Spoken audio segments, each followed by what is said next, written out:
Hi everyone, I'm Lorenzo from Soundmachines, and today we will see another module from the Eurotouch series lineup, the T-Spectrum. The T-Spectrum is a spectral processor with up to 16 resonant bands. We can choose how many bands to be active and move them around the audio spectrum, changing their Q value and initial frequency. The Eurotouch series differs from other modules with their ability to self-modulate themselves, using the touchstrip, inherited from our most successful module, the LS1 light strip. The slider allows us to record automation up to 20 seconds long, giving us the ability to create long evolving sequences or short events. The touch strips control 4 different parameters, some of which can also be shared with a dedicated CV input or potentiometer, and the total value will be a sum of them. We can dial in values depending on the position, from lower to higher values, from bottom to top. The top button is used to select between the hold mode or the loop or one-shot playback modes. The lower button is used to switch between the 4 sliders with a dedicated LED indicating which parameter is currently controlled by the slider. The reset input is used to trigger or reset the playback of the automations. Now, let's see how it works. The T-Spectrum is a spectral processor composed of up to 16 resonant filters that can be used to process tones in order to obtain a wide palette of sounds using the normal or the distorted output. The main controls are 4: frequency, spread, tilt, and mode. I'll explain how these controls work by patching the white noise output from the modular 114 to the input jack on the T-Spectrum and by analyzing the audio output with the Ableton Live Spectrum plugin. With all the knobs turned all the way down, we hear only a single filter being slightly enhanced. That's because with the mode knob we can control how many bands are currently active. The mode potentiometer travel is divided into 4 equal parts, and starting from a single active band, it allows us to add progressively 2 more bands, other 4 bands, and lastly turn on all the 16 bands at the same time. The FREQ or frequency knob is set to the lowest frequency, and the spread knob is currently not changing the resonance value. The tilt knob is not affecting anything with only 1 band active, and we'll see how it works when more bands will be active in a moment. Now, if we turn the spread knob all the way up, we can see and hear how the resonance peak is raised.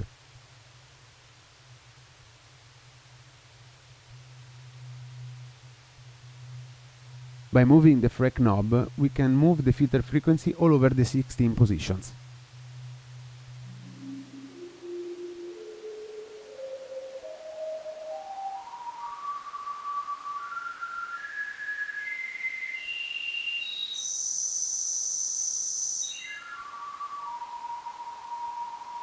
If we slightly turn the mode knob, we can see that 2 more bands will be added gradually.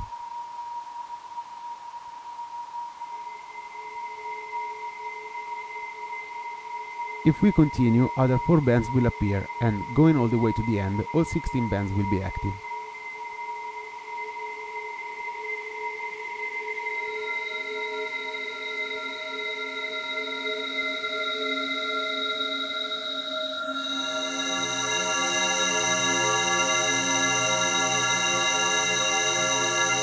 Let's go back to the 2 band step.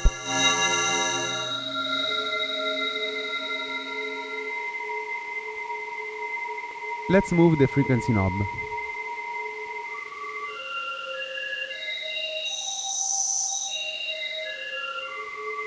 As we can see, by moving the frequency knob, all the bands are going on the same direction, crossfading between all the set frequencies. But we can also change the way they move by using the tilt knob. Basically, it works as an attenuator for a multiplying factor correlated to the position of the base frequency. So, the nearer we position the knob around noon, the less the additional bands will move.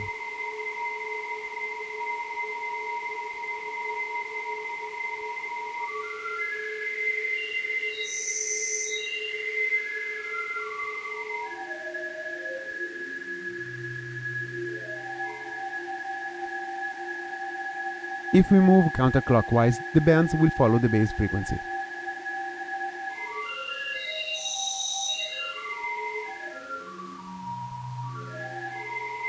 If we go clockwise, the bands will move in the opposite direction.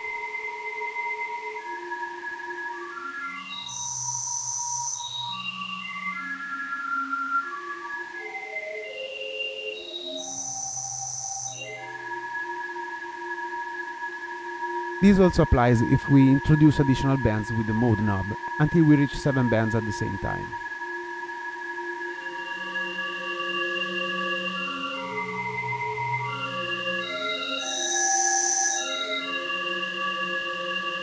Notice how the bands fade in and out using the mode knob, so we can find some nice sweet spots. If we turn the mode knob all the way up, all 16 bands will be active and both the freq and tip knob will not affect anything.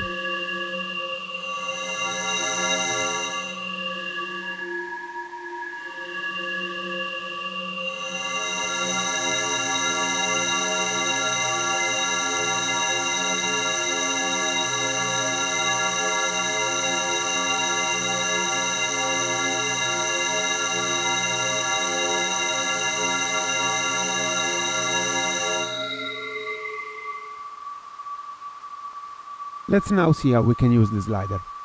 Whenever we touch the strip, we will generate a voltage that controls the current parameter, in this case the frequency.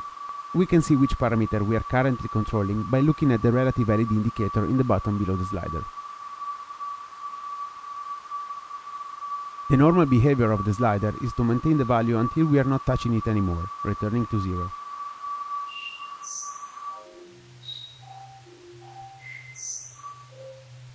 We can also hold a value by pressing the button once on the top of the slider. When the hold mode is active, the red LED will stay lit.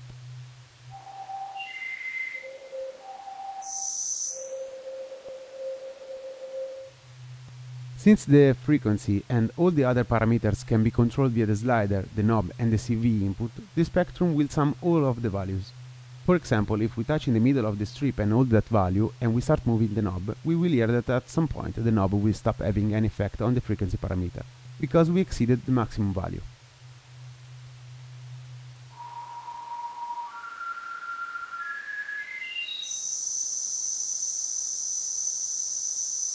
If we now apply a negative voltage, LFO, into the frequency CV input, it will be summed, and the total voltage will come back to a usable range.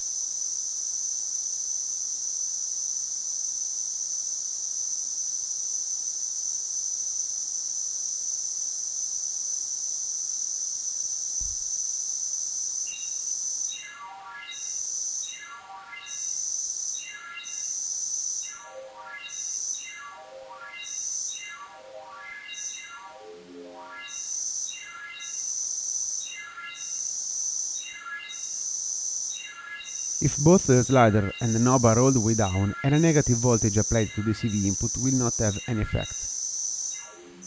Now it's time to record an automation. Let's plug into the input the saw wave output from the Modular 114 instead of the white noise one.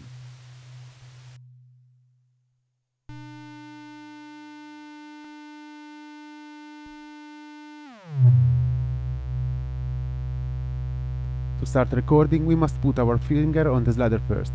This will be our automation starting point.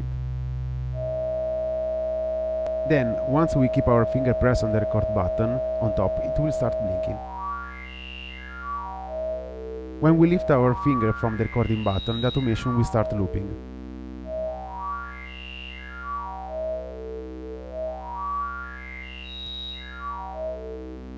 If we apply a gate signal to the reset input, for example in this case from the button output from the Modular 114, this automation will reset and start from the beginning.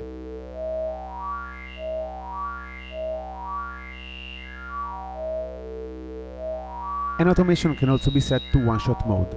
Let's automate the mode parameter, and to select it we have to press the lower button multiple times to scroll between the parameters until we reach the mode.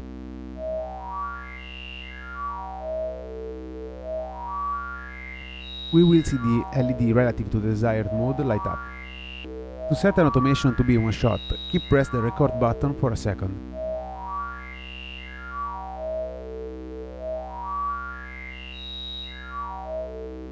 The LED will start blinking 2 times in a row.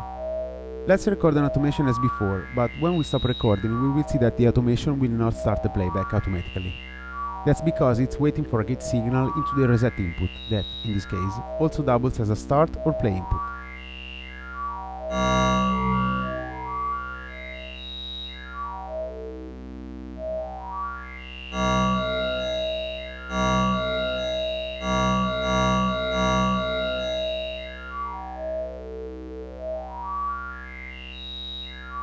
We can also set an already recorded automation to be in one-shot mode. Simply keep press the record button while the automation is playing.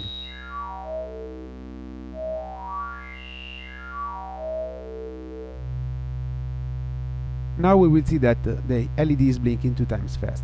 We can also undo this action by keep press the record button again.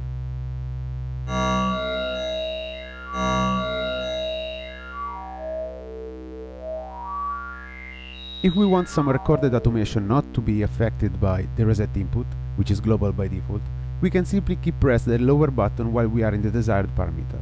The 4 LEDs will blink, and now we can see from the relative LED that the parameter will now not be affected by the reset.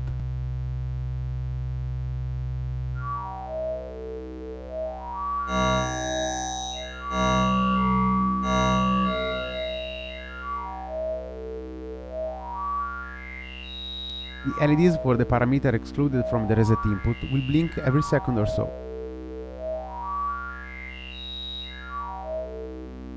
The T-spectrum also sports a distorted dedicated output. Let's hear it in action.